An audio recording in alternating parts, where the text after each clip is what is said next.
Have you ever made a promise, a statement, a commitment, or a boast that you couldn't or didn't fulfill? And the answer is probably, if you're human, absolutely. And if somebody has not an embarrassing thing, but something you care to share, that would be great. I think we've all been at times, or as they say, your mouth has written a check that your body couldn't cash. We've certainly seen it in sports at times, but that's something that comes to mind where somebody spouted off and said something and then they got humbled. But I think we've probably all done it too at times, because we're just as human as the next person. Why do we do that? Pride? Okay, pride is one reason, absolutely.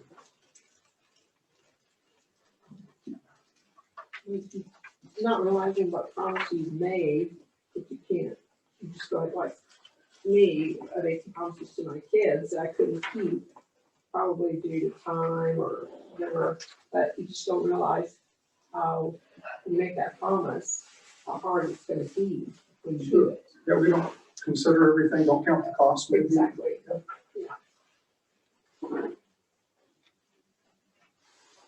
You can't see the cost.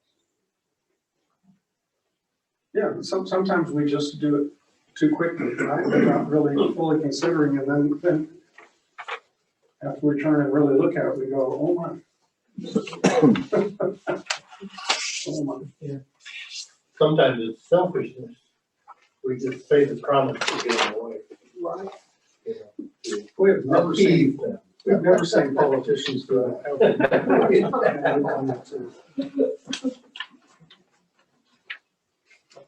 And maybe at times to impress somebody. Maybe when we're dating, to impress a girl or a guy, or in a work situation, or whatever that case may be, and that's related to pride.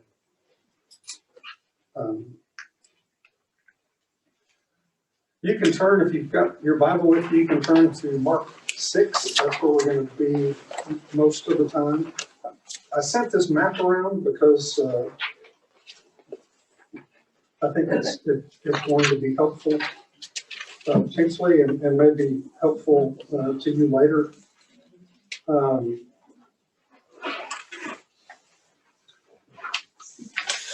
Okay, so this morning we're going to talk about somebody that's familiar to us, but maybe not a passage that's really familiar to us. But maybe we're not as familiar with all of the circumstances as we could be. And it's and like I said, it's in Mark 6. Just to give you, I like to paint kind of the background. So I'm going to spend a lot of time probably painting background today before we actually get to the end. Jesus, when he started his ministry, he was baptized by John, right? And driven into the wilderness for his temptation. And then actually we're told in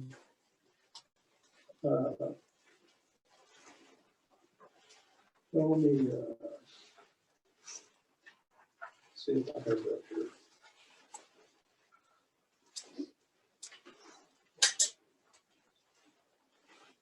Don't. Let me turn to a couple of verses.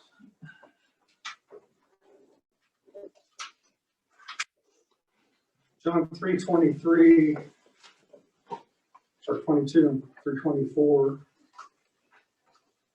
If I can get there.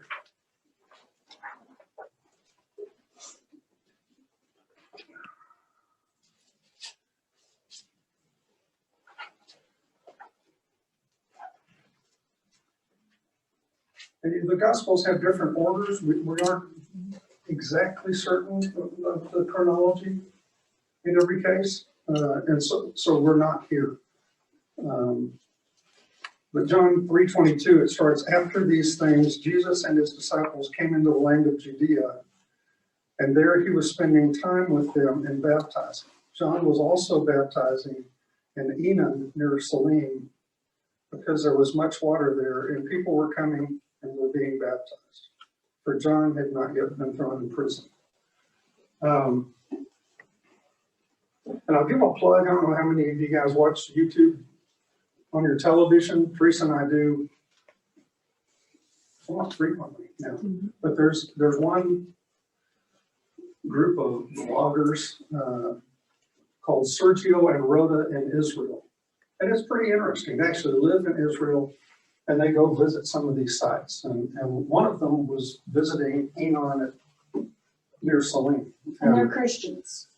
And she's actually Arab and he's actually Russian, Lithuanian Jew, but they live in Israel. They met through the church there. It's kind of a neat story, but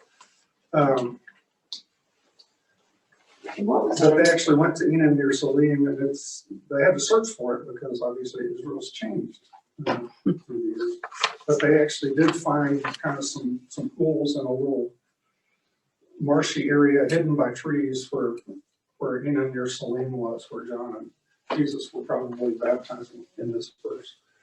And so, after Jesus' temptation, my point is, he went to Judea and was baptizing with John from that location.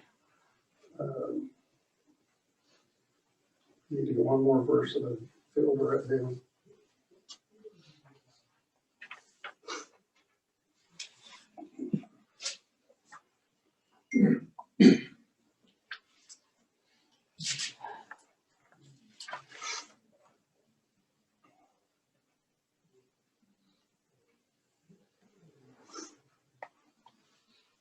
Okay, I've got that.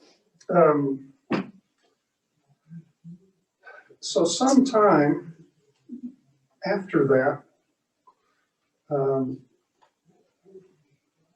John says some things, and we'll read about this, and he's in prison.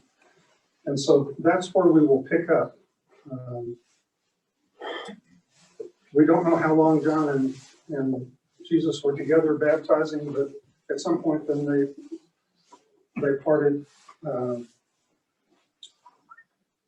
And then at some point, these things happen. So let's start in Mark 6. We'll start at verse 17.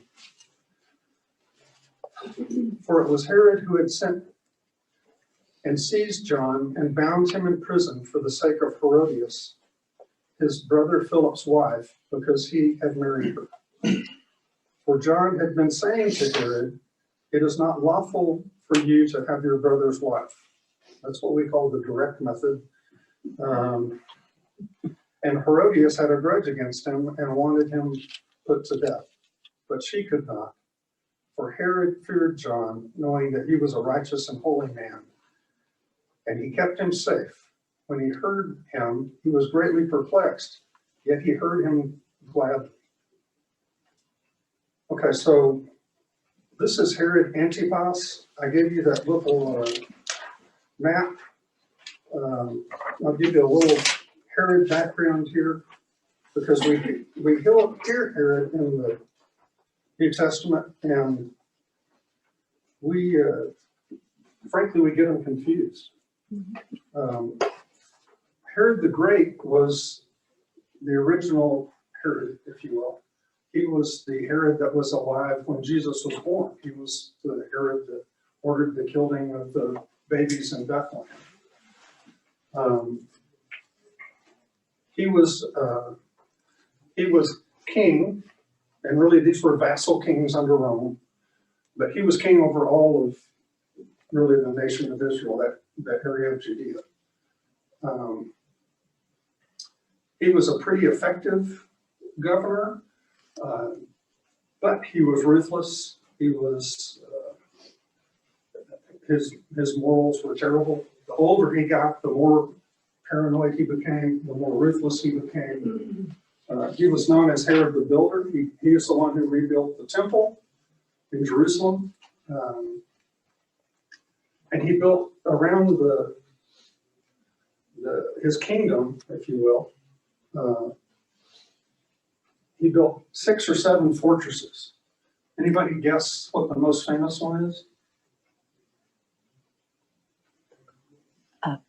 Masada. Was actually, it was actually started by the Hasmoneans, but it was destroyed, and Herod rebuilt Masada. And he built several other, and these were not just forts, they were forts, palaces, prisons altogether.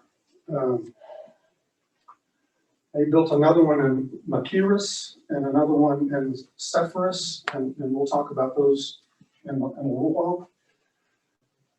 But Herod, shortly after Jesus was born, he didn't live much longer than that. I think he died in 4 BC.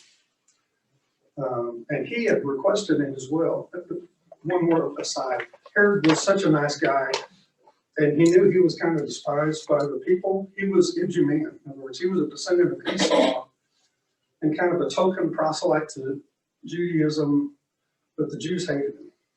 And because he was a ruthless leader and really kind of a profane leader, and because he built all these wonderful buildings and taxed them incredibly. So they really didn't like Herod. He died, but 5 days before he died, he had his most able son, Antipas, killed.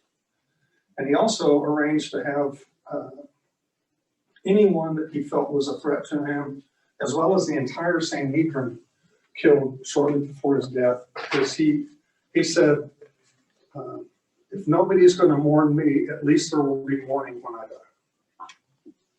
That's the kind of nice guy Herod was.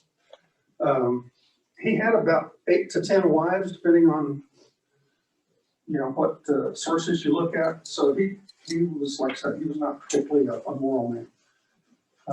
He had other sons, and his will was that 4 of his sons would become tetrarchs. In other words, kings over a quarter of his area, of his kingdom. So at Herod's death, you didn't just do that. That didn't just automatically happen, because this was a vassal state of Rome. Rome was a real power.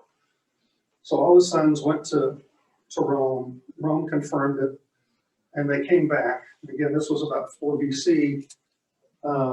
Unfortunately, when they were gone, there was a big Jewish rebellion, and there was a lot of things were destroyed while they were gone. And you can see on the map I handed out, there was Herod Philip, who had kind of the north area. Archelaus had really Judea. He was called an ethnarch, but I don't know why, because he was really a tetrarch. Herod Antipas had Galilee and Perea, and he's the character we'll be talking about. And really, he's the one that we're most familiar with during Jesus' life in the New Testament. He's just called Herod, but it's Herod Antipas. And he's a tetrarch over Galilee and Perea. And then there was Lysanus, and he had areas even north and east of Herod Philip. And it gets real confusing because they use names twice. There were 2 sons of Herod the Great named Herod Philip. One never ruled anything. He was kind of an outcast. He was sent to Europe. Herod had all of his sons educated in Rome, sent to Rome. All of his sons were educated in Rome. So this is Herod Antipas we're going to be dealing with today. By the way, Archelaus had Judea and Jerusalem. He didn't last very long, and Rome just said, we're going to put procurators in, so enter Pilate. Okay, so that's how that all happens. Herod Antipas actually ruled Galilee and Perea for 42 years. So he was the one of the 4 sons, he was the one that had a little bit of staying power.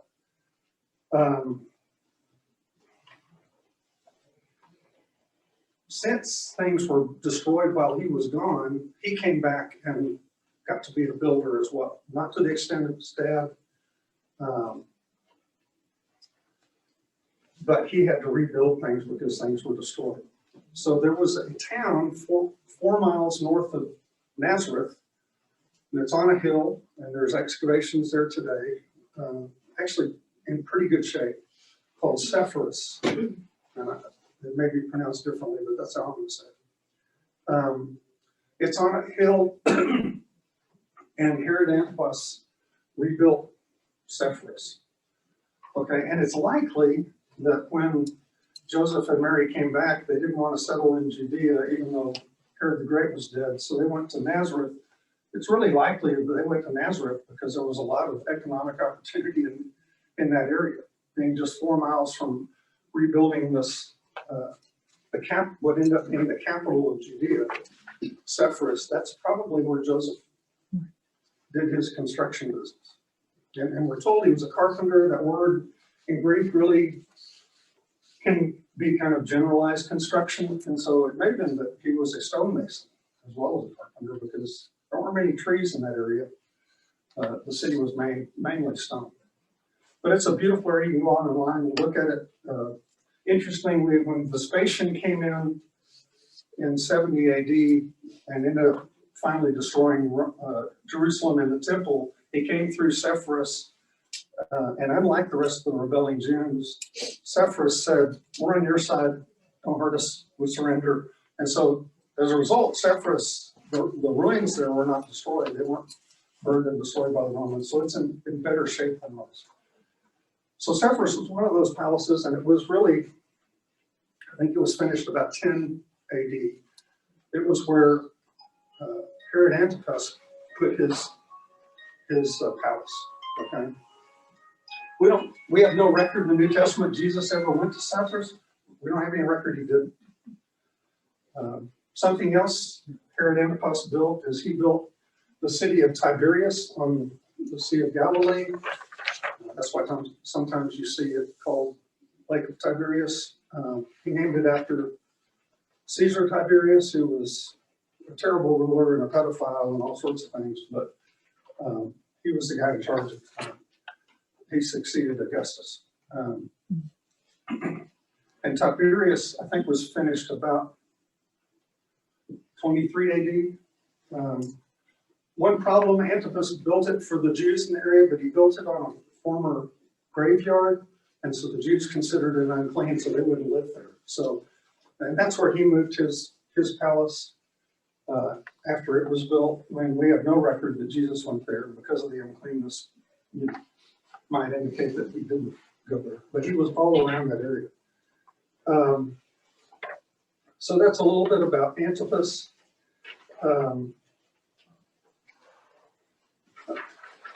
And Herodias has come up, Herodias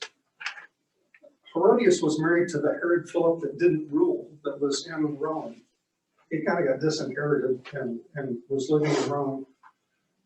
Herod Antipas married the daughter of King Aretas, who was the king of Nabatea. And you're going, okay, I don't care. If you've ever seen pictures of Petra, the city of Petra, carved in the cliffs, that was where King Aretas ruled. That was his kingdom. So he married his daughter, I'm sure as a kind of a peace arrangement. But Antipas goes to visit Rome, and his brother Herod Philip, the one who doesn't rule, and Herod Philip is married to Herodias, who's, by the way, his niece. The Herod line is really a bunch of nice people. Anyway, Antipas and Herodias apparently kind of have a thing while he's there. Herodias divorces Herod Philip, comes back with Antipas. Antipas dismisses his wife, King Aretas' daughter. And so that's why in scripture you never see Herodias talked about as Herod's wife. Who was Herod Philip's wife. So she switched one uncle for another uncle in this weird family. But Herodias, I have a feeling, was somebody you really want to stay away from. And interesting, later that King Aretas came and laid a crushing defeat on Antipas, sent his armies, and in fact Rome's the only reason that he was saved. Rome came in and stopped Aretas, but he destroyed his army because he wasn't happy that his daughter got humiliated like that. So this is the guy we're dealing with here, and Herodias is his sort of wife,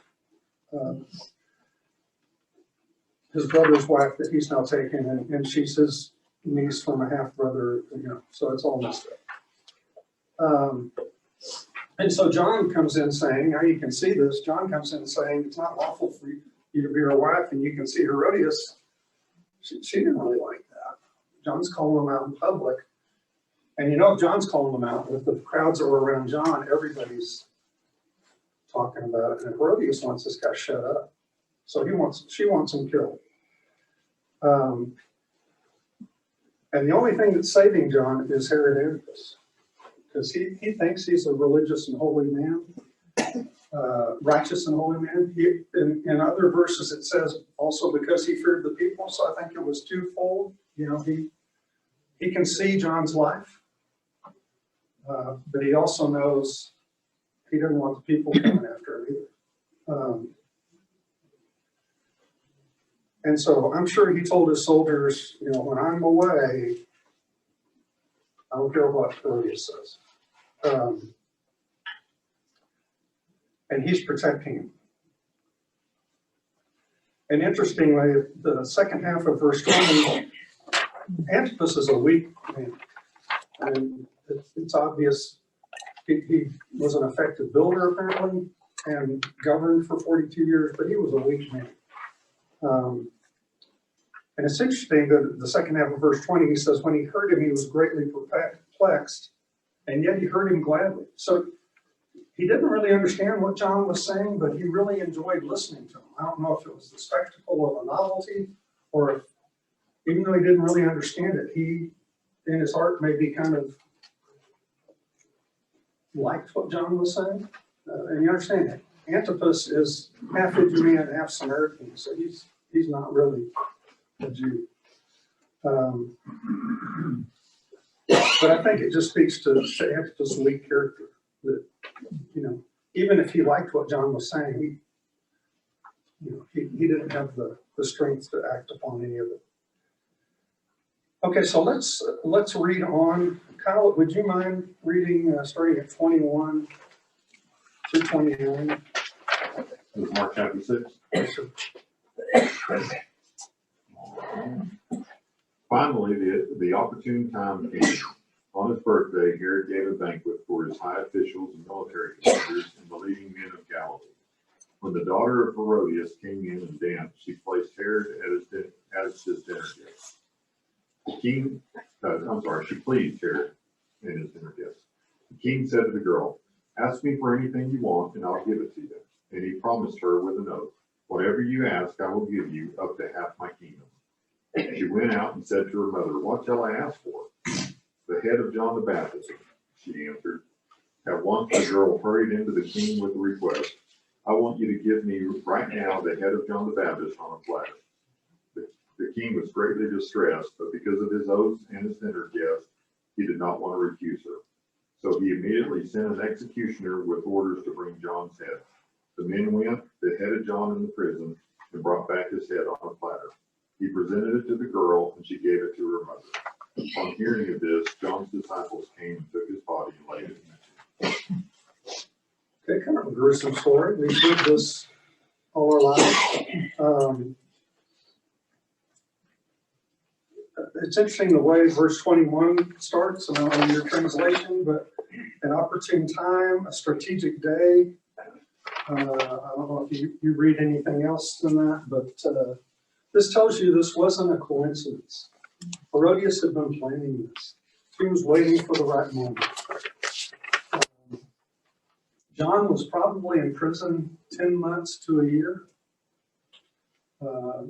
We don't know exactly, but we know that his disciples could go visit him, and then they had time to go back and report to Jesus' disciples and ask questions and come back to John. So there was some time. John wasn't just in prison for a week or two. It was a while. This all takes place at one of those other fortress palaces called Machaerus. Machaerus is down on your maps. It's in Perea. It's an other end of territory, and it's on about 1,100 foot top of a mountain. Again, Sepphoris is on about a 400-foot mountain. Interestingly, Sepphoris may have been the light on a hill Jesus was referring to, because Jesus was preaching in that area, and the lights of Sepphoris would have shone out. And there was some speculation that building a foundation on stone rather than sand, if they were truly involved in the construction of Sepphoris, that might have also come from that. That's just an aside. But Machaerus is down. It looks, you can see the Dead Sea. It's on the east side of the Dead Sea in Korea. You can see Masada in the distance on a clear day. You can see one or two of his other fortresses on tops of mountains on a clear day. So it has a prominent position. There are ruins there that are, they're not in as good a shape because Machaerus has been destroyed several times. Most notably when the Romans came through before Masada, after Jerusalem, before Masada, Machaerus was leveled. But they think that they have found the floor of the courtyard there where Antipas' throne was, and likely where Salome did her dance. Interesting. So, what's cool about the Bible is that it's rooted in history that we can still touch and see and have confirmation of, unlike some of the other world religions are half myth, if not all myth. And so it's really neat to see all of that. But this is where John's imprisoned, and this is where this activity happens. And so he asks all the nobles and military leaders in for this strategic day, birthday. And the Jews hated birthdays, the Romans loved birthdays. So this kind of shows you Antipas' Roman orientation and Herodias's. So it's a big shindig, and this is a guys only party, okay? So they are in the courtyard. Antipas is probably on his throne. And Herodias arranges all of this. And she's got to know it's a guys only deal. There's going to be wine flowing. I don't know that Herod, doesn't look like Herod is stone cold, passed out, drunk, but doesn't look like he's in command of all of his faculties. Okay, he's weakened to some sense here.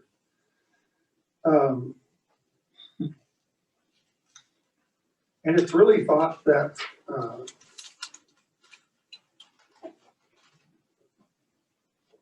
Salome was probably 15, 16. She was a daughter from Herod Philip. She wasn't Antipas' daughter. And so this is part of this corrupt family. The mom has married two uncles now, left one for the other, and now she's encouraged her daughter to go.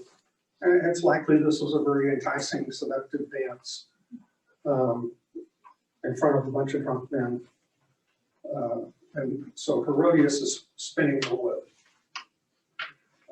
It's really a fascinating story. It's almost like something out of Shakespeare here.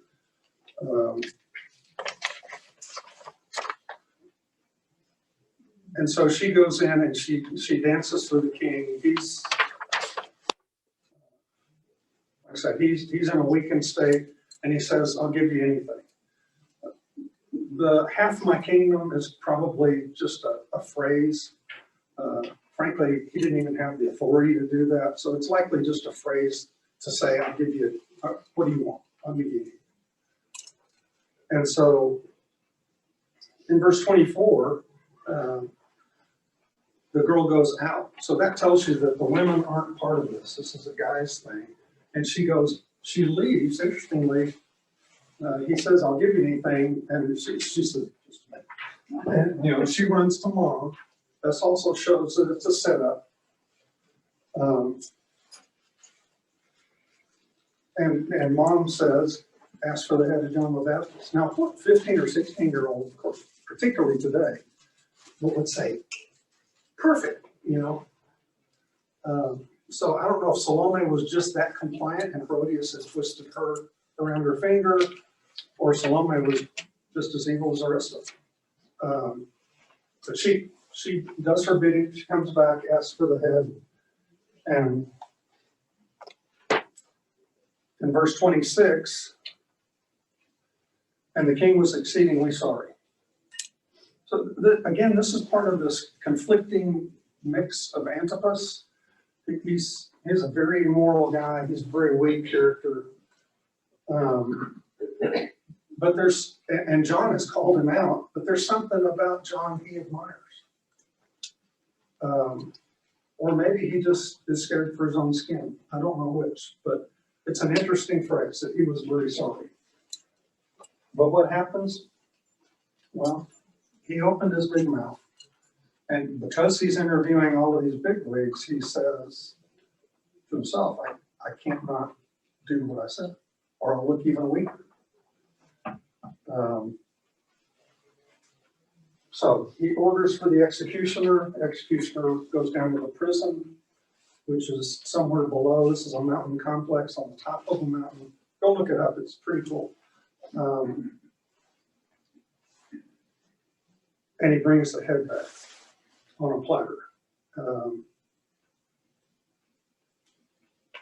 And gives it to the girl. And what does the girl do? The girl runs out and gives it to mom, shows mom that the deed is done.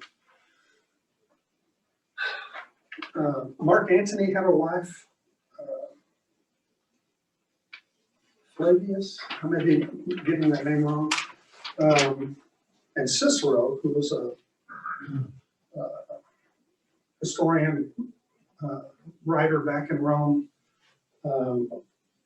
He had been critical of Mark Antony and his wife, and so his head got chopped off and brought to Flavius, and supposedly when it was brought before her, she pulled the tongue out and took a hairpin and stuck it in the tongue. There's some rumor, only rumor, that Herodias may have done the same thing in imitation of that. So these are evil, totally corrupt people.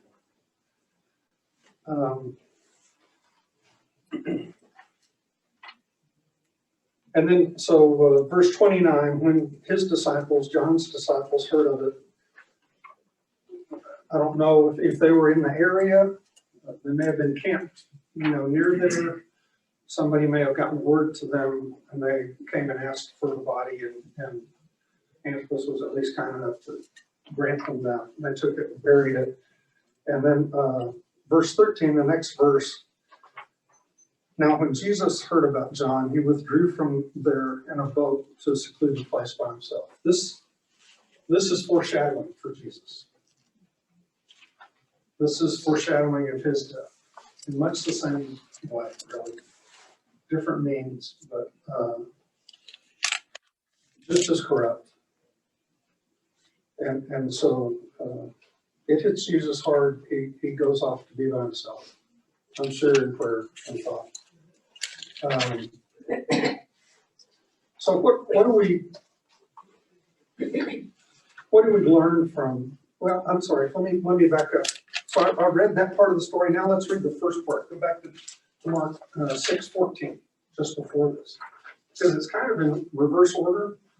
The story is kind of told in a flashback. Okay, what we just went through is a flashback, really, of what happened. Let me read verse 14 through 16. King Herod, and that term king is probably a term of derision by Mark, frankly, because he wasn't a king. He was a puppet, a vassal. King Herod heard of it. Okay, what's the it? Well, if you look at the passage just before, Jesus, you remember Jesus sent out his disciples 2 by 2 in the countryside to heal and preach and minister. Jesus had just done that. And we've heard that a million times. We think, okay, that's neat, cool. But apparently it was quite an event. Apparently it was a force multiplier. And now Jesus was +6 in effect. And they're going out all the country, and it's getting such an uproar that Herod Antipas hears about it. It's creating such a buzz that Herod Antipas hears about it. And it's the whole reason that this little pericope is in Mark. In fact, this is the only section in Mark that isn't about Jesus. This is kind of an homage to John. But King Herod hears about it, all of this commotion and all of this good that's being done, for Jesus' name had become known. Some said John the Baptist has been raised from the dead. That is why these miraculous powers are working him. So they're doing all sorts of miracles, and this word's getting to Herod. But others said he is Elijah. And others said he is a prophet, like one of the prophets of old. But when Herod heard of it, he said, John, who I'm beheaded, has been raised. And Herod's a really corrupt, not religious guy. Apparently he believes resurrection is possible, though. And he's scared for his life. He's in panic. And if you read in, I believe it's in John, and I don't have that verse here with me, it says, there's a verse that says, and Herod wanted to see him, was trying diligently to see him, Jesus. Because Herod knew what John looked like. He wanted to see if, in fact, this would John come back to get him. Herod was panicked. And if you remember the instance, it's in Luke 9, verse 9. There's a couple other instances when Herod Antipas sees Jesus or aims Jesus or mentioned in the Bible. That's when the Pharisees come to Jesus and say, Herod's looking for you and he wants to kill you. And Jesus says, that fox, I'm going to do what I'm going to do, basically. You can go read it. It's pretty strong. And the word for fox, as I understand, is a feminine word, which was, Jesus was insulting him in a way. May have been alluding to Herodias was the real boss. Even. Now, the other time, the time that Herod finally gets to see Jesus is in the trial. When Pontius doesn't want to make the decision, Herod happens to be in Jerusalem for Passover, and Herod says, I know what, he's over Galilee, I'll kick him to Herod. And so Jesus actually goes before Herod, and if you read Luke 23:8, it's odd. Herod is glad to see him. Isn't that funny? I wonder why he's glad. Because John didn't come back. Because he's not John. Right. And that's what he was terrified of. Yeah. Well, it says he was hoping to see some sign. Yeah, he wanted to see a miracle, and he and Pontius were enemies up to that point. They became buddies. So this is a fascinating web here. And this is Herod Antipas. This is the guy that we see mostly during Jesus' life.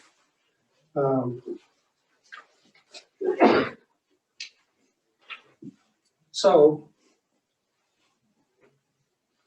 what do you learn from all this? What do you learn from Herod Antipas? He's the bad guy. There's a lot of lessons we can learn from Herod Antipas. I learned one thing for sure, that evil will happen, and we don't know why. For him to be beheaded cruelly like that, after the life he lived, of course it was a quick death probably, but we don't understand God's plan. We don't always understand, and in these times, that's something we can hang on to. Yeah. Evil may happen, and we don't know why. None of us would have wanted to been John that day. Yeah. But it was a clear break for his disciples who apparently turned to Jesus at that point. And it was a way to say Jesus is the man. Was the man. I have a question. Was the beheading of John prophesied in the Old Testament?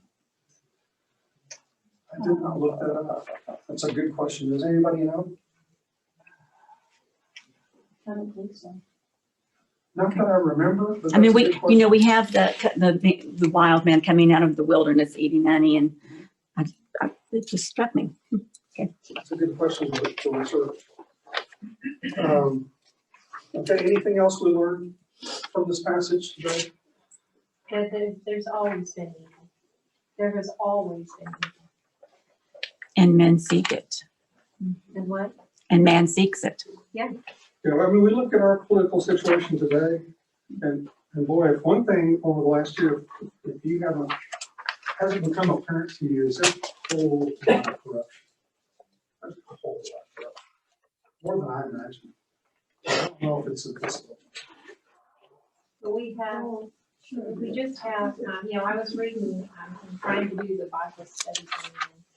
And I commented Bryce about, to me, maybe it's being naive, but, to me, when I see sexual sin and with children, especially, or homosexuality or whatever, to me, it's been in my lifetime. It was not. Yeah, it's not been new. Since the beginning, and in Genesis, when we have, Sodom and Gomorrah, and we have the angels going to Lot, and and the men in the town coming and wanting to have sex with them. I read that and I said, oh my gosh, this was the beginning of time. How? Why? I didn't understand. But sin is sin, and It's Romans evil 1. is evil. Someone's one, there's a progression, and he'll just let you go. And one takeaway I have from this is marry well. And not your family. I won't make Arkansas jokes.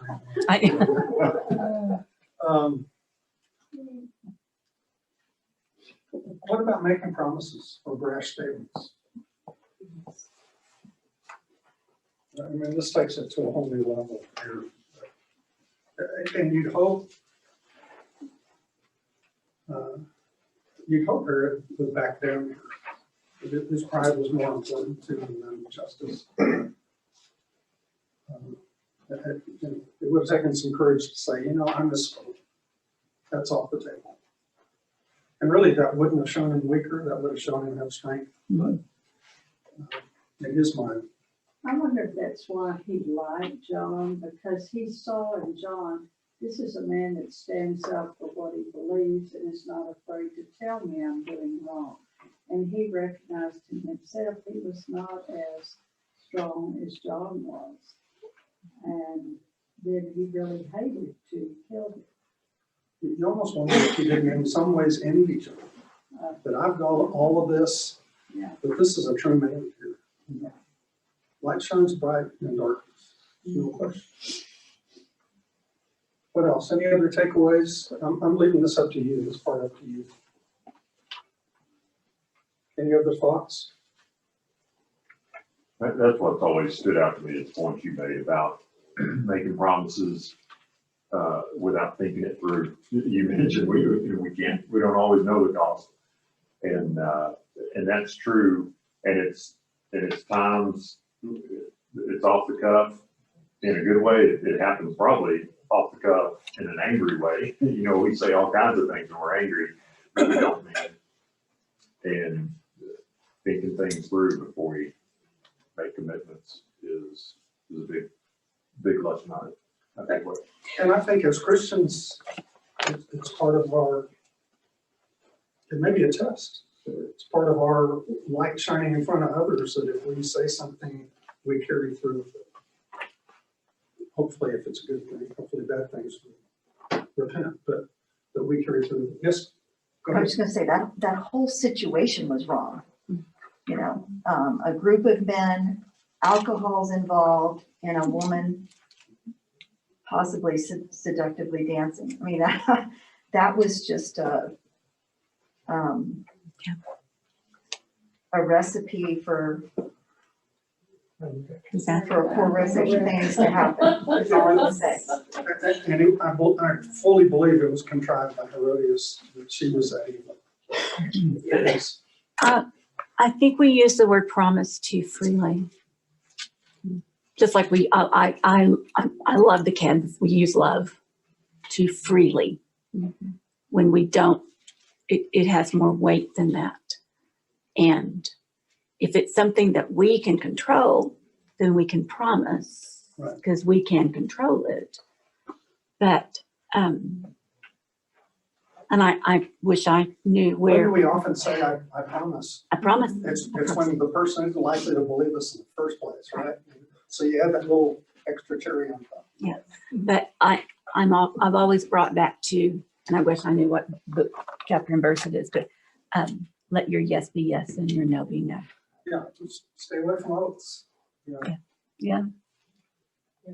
Well, my mom used to stay with Jehovah's Witnesses, and this was like one of the stories that they would use to, I'm not sure the word we used for, but to, defend or offend their faith for not celebrating birthdays, But they were always, there's nothing wrong with celebrating a birthday, but they're like, this is the reason why you should celebrate a birthday. Be careful of the party. Yes, yes.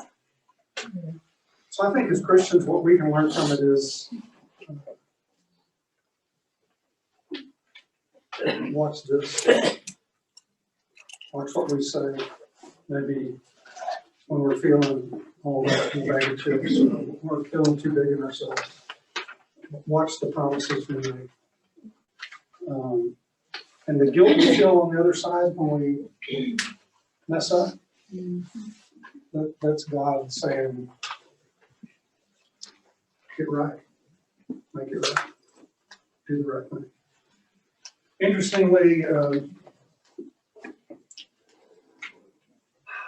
Herod Philip didn't last very long as the one that was a tetrarch, the other tetrarch, didn't last very long either. And so another son of a son came up, Herod Agrippa I, and he didn't last very long. Herod Agrippa II came in.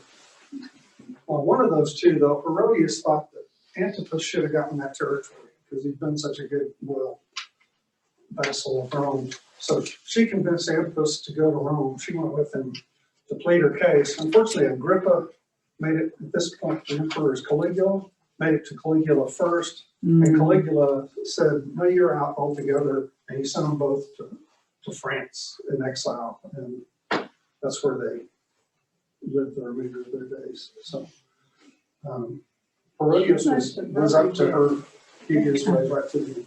She must have been pretty consoling.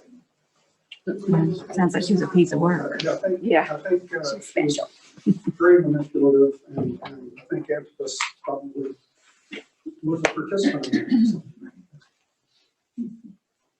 Anything else for the good of the cause? Thank you very much for being so attentive.